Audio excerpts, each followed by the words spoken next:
Hello, this is Sheshachalam from Astroguide Mysore. So after a long gap, because I was traveling from South India to North India, I'm in North India today.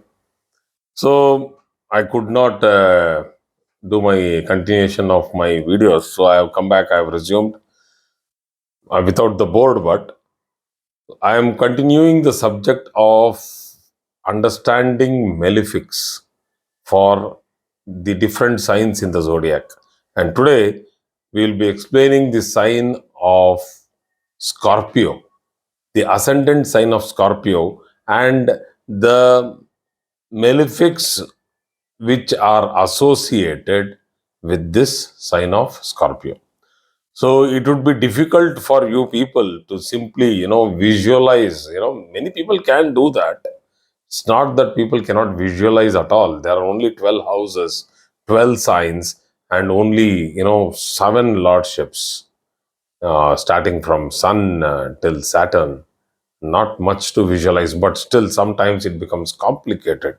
But it would be better if you have this small zodiac which you can write down on your book, so that you can make some comments, you can have some additions, you can have your own uh, you know markings, so that it will give you an indication when you turn the page, and you will be able to understand what actually you had studied on that particular day.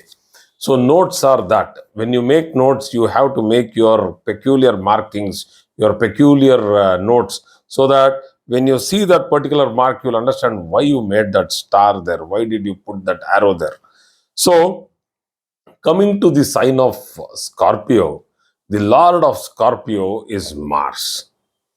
Mars has to be a benefic for the sign of Scorpio. Unfortunately, it also is the lord of Aries, and it shares the first and the sixth lordship. Being the sixth lord, Mars is a great possibility for the chart, because when normally Mars sits in the sixth house for any horoscope, for any lagna, it is regarded as a benefic or a good placement or a strong placement. Even as a malefic, Mars placed in the sixth house is great. But in this case, the Lagnadipati, being the sixth lord, if it is placed in the sixth house, it gives a particular yoga called as Rogagrasta Jataka. That is, the Lagnadipati going to the Rogasthana, that is the lord of the ascendant, going to the house of diseases. And it is also Rogasthanadipati, that is the lord of the house of diseases. So this is one negative of Mars, which actually makes it a partial benefit. We'll take it as 80% benefit. So that means there is a small, part of Mars which is malefic for Scorpio. Let us go to the next house, the second house. The second lord, Jupiter, is also the lord of the fifth house. The second house is also the Maraka. See, this is the note what you have to make. Maraka Sthana. What is Maraka? The planet which has the ability to kill, or a death afflicting planet. It's not that always planets afflict death, but in this case, second lord gains that power. But does Jupiter become a maraka for this lagna? No. It is a very, very partial negative for this planet. It is a maximum benefit for this particular lagna, not planet, for this ascendant sign of Scorpio. It is an excellent planet for this sign of Scorpio. Why? Being the second lord, it is the signifier of wealth, Dhanakaraka. Jupiter is a natural Dhanakaraka. Jupiter is a natural Putrakaraka, being the fifth lord, the lord of the sign of Pisces, the lord of the sign of Sagittarius, being the natural Kutumba Karaka, a big family, a prosperous family, being a natural Annakaraka. See, Annakaraka, Jupiter, Venus, and Moon, all these three are for good, prosperous living and food. That is why these three are called as unafflicted beneficiaries, natural benefics. Mercury is also a natural benefic, but it keeps wavering. Depends on where it is sitting, how it is sitting, who with whom it is sitting. But these three are always natural benefics. They always want to give good to the native. So, 100% Yoga Karaka, Jupiter. A small scratch in that particular thing is because it is also a Maraka. So, going to the next, Saturn becomes the third and the fourth lord. Third lord being the Upachaya Sthana Adipati. Upachaya Sthana, make a note of it. Upachaya. Upachaya means growth, the lord of growth, and the lord of the Kendra. Kendra means quadrant, the third and the fourth lord. It is one of the strongest lords for this particular ascendant, though it takes the role of a malefic. And why is Saturn called as a malefic for just being the third and the fourth lord? Is it going to be a malefic for Scorpio? No, it shouldn't be, because the third and the fourth lord should not be malefics. If that is the case, then for other ascendants also the third and the fourth lord should be malefic. Then in that case, for Aries, Cancer, as the lord of Cancer, Moon should be a malefic. It is not. So, you people can come and ask me that question. So it is not.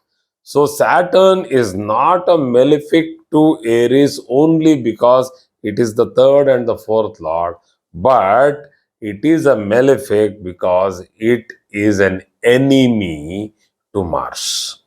Saturn is a natural enemy to Mars. It is a Tadviruddha planet.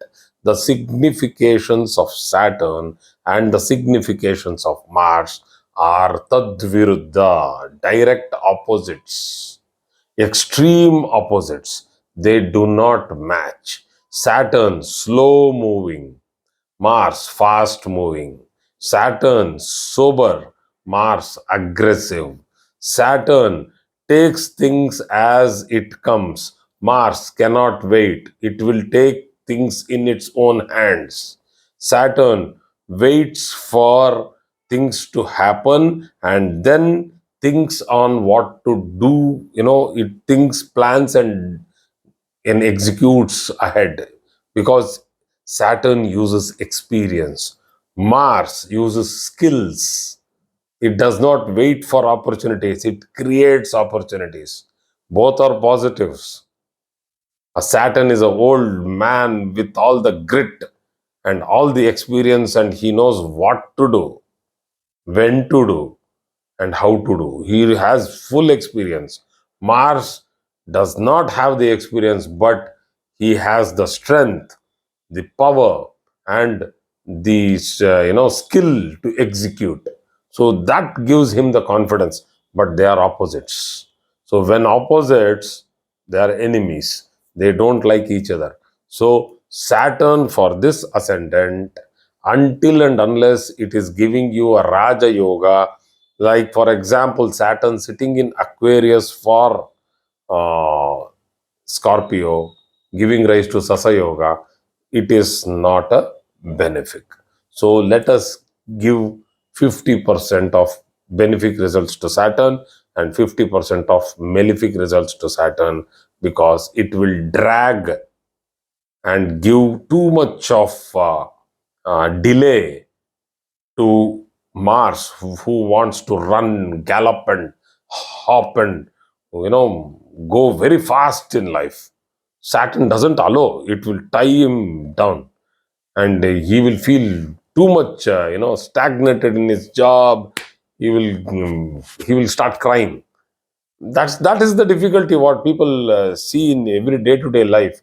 Malefic things doesn't happen in big negatives every day. Divorces doesn't happen because the husband cheats on his wife every day, or the wife cheats on her husband every day. It happens because of small arguments. I have seen divorces happen because she had ordered tulips and he brought her carnage, some other flower for the marriage decoration. The marriage did not happen at all. Some small things, you know these things. So people are too sensitive nowadays. So let me go ahead. So we are now going to Venus. We have finished the first, second, third, fourth, fifth, and sixth houses. We are going to Venus. Venus, the seventh lord, which is also the 12th lord, is regarded as the prime malefic for this ascendant sign of Scorpio. And why is it? Because seventh house, it is a Maraka. 12th house is a Triksthana. Triksthana, 6th, 8th, and 12th are the Triksthanas. That is the houses of hurdles, difficulties, imprisonment, losses, hospitalization, operations, all difficulties. So, Venus represents Triksthana and Maraka Sthana and becomes one of the strongest Bhadakas for this particular Lagna. Bhadaka, a natural Bhadaka for a Sthira Rashi is the ninth from it, which actually is Moon. I will come to that later. But for every ascendant, the seventh from it is the temporary Bhadaka. It becomes an opposition. So keep that in mind. So it is a temporary bhadaka, it is a maraka, it is a triksthanadipati. It totally opposes the cause, and the way the significations are totally opposite, and hence it becomes a huge negative planet. So Venus is a prime malefic. So let us make a note of it. Venus is a prime malefic. Next comes our planet Mercury, which is the eighth lord and the 11th lord. So Venus was the seventh lord and the 12th lord, and it became a prime malefic. Now we have another prime malefic for this particular ascendant, Mercury, which is the eighth lord and the 11th lord. The 11th lord being Rogat Rogasthana Adipati, that is, sixth from the sixth, gives a lot of difficulties with regard to physical comfort. It makes it physical discomfort, Roga, diseases. Eighth house, again, which is a sthana, that is the place which can give Deha Kashta Yoga. So, Mercury can give a lot of discomfort if it is placed in bad places in this chart. So, two planets, that is Venus and Mercury, can cause a lot of pain for Scorpio.